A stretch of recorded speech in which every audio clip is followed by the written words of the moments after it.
Assalamualaikum warahmatullahi wabarakatuh. Selamat pagi anak-anak hebat. Bagaimana kabar kalian hari ini? Semoga selalu sehat dan tetap bersemangat.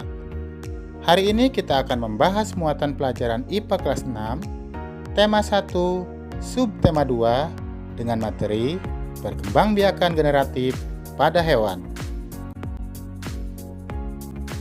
Nah, anak-anak hebat, coba perhatikan gambar berikut. Bagaimana ya cara ayam memperbanyak keturunannya? Bapak yakin tentu kalian semua sudah mengetahuinya bahwa ayam memperbanyak keturunannya dengan cara bertelur. Salah satu ciri makhluk hidup adalah berkembang biak. Berkembang biak adalah suatu kemampuan makhluk hidup untuk menghasilkan individu baru yang memiliki sifat yang sama atau menyerupai induknya.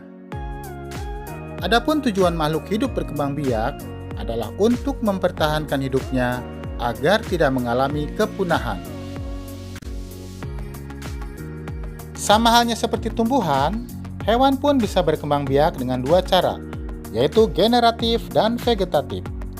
Perkembangbiakan generatif adalah perkembangbiakan dengan cara kawin, yaitu proses bertemunya sel telur dengan sel sperma.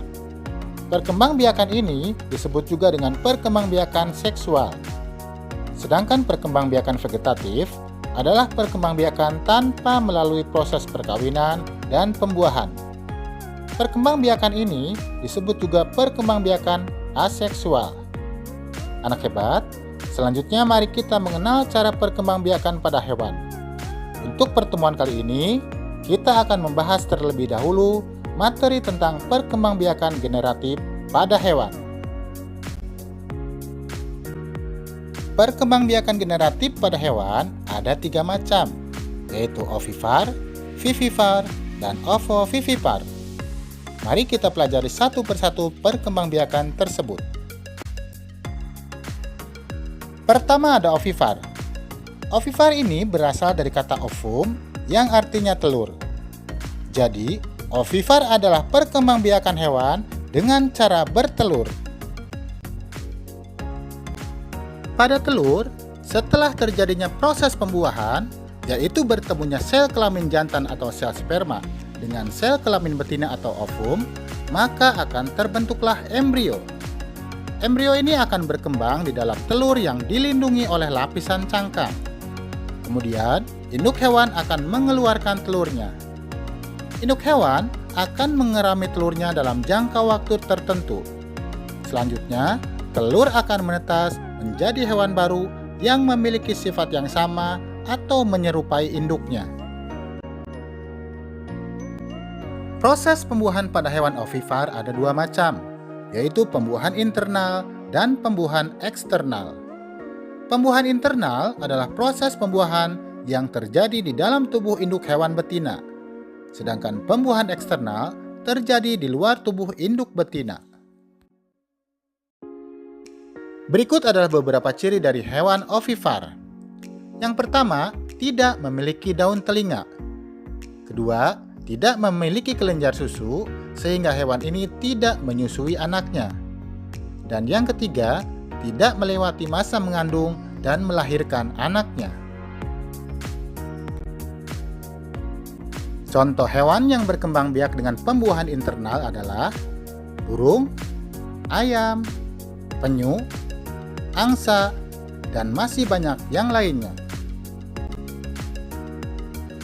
Sedangkan contoh hewan yang berkembang biak dengan pembuahan eksternal adalah katak dan ikan.